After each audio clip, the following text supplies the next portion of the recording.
nagtatataray si Risa. Kasi gusto ni Risa, magsumpa na yung mga bago. Sana mas maaga, panumpain na sila ni presiding officer. Sana wala nang ano pa mang delay or aberya. Bla bla bla bla bla. Wala naman sinasabi po. Kanya lang.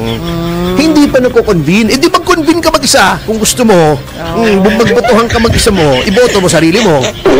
Kengkoy, mag-isa ka nag-convene. Hintayin mo kasi collegial body kayo. Hindi pwedeng primadonna, Risa. Hindi pwedeng kung anong gusto mo. Gusto mo. Ngayon mag-umpisa. Paano yung mga kasama mo? Also, you do not speak for the Senate. Hindi ka rin pwedeng masunod kung anong gustong gawin ng Senado. What is the first order of business pag nag-iba na ang Senado? Pipili muna ng presiding officer. Kailan pipili? Pag nag-reconvene sila. Kailan magre-reconvene? July 28. Si Ontiveros nga, di ba sinasabi niya? Hindi naman sinasabi ni Reginald Tongol na he speaks for the entire Senate. Walang makapagsasalita. Not even the Senate President can speak for the entire Senate. At in fairness kay Tongol, wala naman siyang sinasabing ganon. Ito lang ang sinabi ni Tongol. Hindi kong malaman. Observation lang niya yun. Oo, at saka tama yun eh. Sabi niya, kasi gusto ni Risa, magsumpa na yung mga bago sa Senate President. Teka muna, hindi pa nga nagko-convene. Yung 19th Congress, functus officio. Tapos na.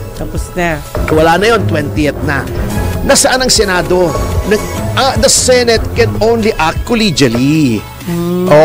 May Senate President ngayon. Pero hindi pa nagko-convene. What is the first order of business pag nag-iba na ang Senado? Although continuing body ang Senado, the composition changes. Anong unang-unang gagawin? Pipili ng Senate President ang 20th, ang Senate ng 20th Congress. Kasi ang Congress is both the Senate and the House. Pipili muna ng presiding officer. Kailan pipili? Pag nag-reconvene sila.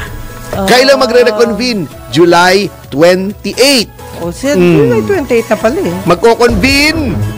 Magbobotohan. Will the present SP, Senate President, be retained or mapapalitan? Kasi gusto yata ni Tito Soto, di ba? Makuha yung dating trono. Dating trono niya? Bilang SP. Pag nakuha niya, okay. Pag hindi niya nakuha, may trono pa naman siya roon sa opisina niya. May CR doon eh. Yun ang trono niya. Dapat iba naman, para at least matry natin. Anyway, only pag na-determine na yon, saka susumpa yung mga bago. Actually, para sa akin, if only for the sake of just to be sure, dapat manumpa din yung mga dati. Para sabay-sabay na. Manumpa kayo kung kasi 28 Congress na to eh. Iba na to eh. Para lang, wala namang mawawala kung manunumpa sila, di ba? Correct. Kaya lang yung iba doon, baka kanta ng pasumpa ka pa. Nako, ay mahal mo. Ganun kanta, di ba? Anyway, yun ang dapat gawin. Wala naman sinasabi si Tongol. Ngayon, nagtatataray si Risa. Hindi ka naman, you do not speak for the Senate, blah, blah, blah, blah, blah, blah. Wala naman sinasabi po. Kanya lang. Hindi pa nagko-convene. Di mag-convene ka mag-isa kung gusto mo. Magbotohan ka mag-isa mo. Iboto mo sarili mo. Kengkoy, mag-isa ka nag-convene. Hintayin mo kasi collegial body kayo. Hindi pwedeng primadonna, Risa. Hindi pwedeng kung anong gusto mo. Gusto mo. Ngayon mag-umpisa. Paano yung mga kasama mo? Also, you do not speak for the Senate. Hindi ka rin pwedeng masunod kung anong gustong gawin ng Senado. Eto namang si De Lima, mapunta tayo kay De Lima. Yun nga sinasabi ko, hindi maintindihan eh. Sinasabi ni De Lima, ultra vires daw. Hindi daw, wala daw sa konstitusyon, labag daw sa konstitusyon yung pinagagawa ng Senado. Ganito kung talagang ikaw ay may prinsipyo kang tao ka. Di ba sinasabi mo, labag sa konstitusyon, pumunta kang Supreme Court.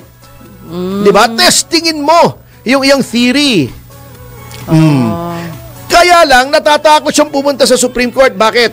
Hindi ba noong 2011 ba yun? 2011. Di ba may What happened? TRO ang Korte Suprema na pwedeng umalis si Ginang Arroyo para magpagamot sa Singapore. Hindi niya inonor, pinigil pa rin niya. Kaya may contempt siya eh. O, di ba umamin siya na siya ay nakiapid sa asawa ng may asawa? Na yan ay labag sa unang Korinto 6, ang talata ay 9. Anyway, lapag din yan sa Code of Professional Responsibility. Umamin siya. O, hindi ko alam kung meron na confidential ito, pero baka meron siyang action, administrative sanction or administrative case tungkol doon. Di natin alam. Opo. Oo. Kaya natatakot siyang humarap doon kasi matindi ang record niya sa pagdating sa pagsunod sa Korte Suprema. Di ba?